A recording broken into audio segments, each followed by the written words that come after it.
Prisirišimas prie praeities. Ką tai reiškia? Kada mes prisirišame prie kažkokio tai įvykio buvusio praeitie.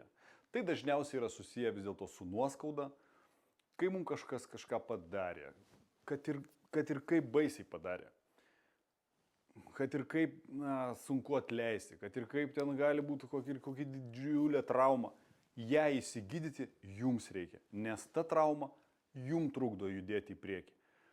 Dar būna prisirišimas prie praeities, kada ir geri dalykai, tarkim, gyveno vyras su žmona, žmona jį paliko ir vyras gyvena ten 15 metų atgal, kaip buvo gerai, kaip mes gyvenom, kaip vaikučiai buvo ten maži, kokia šeima, kaip mes vienas kitų džiaugiamės.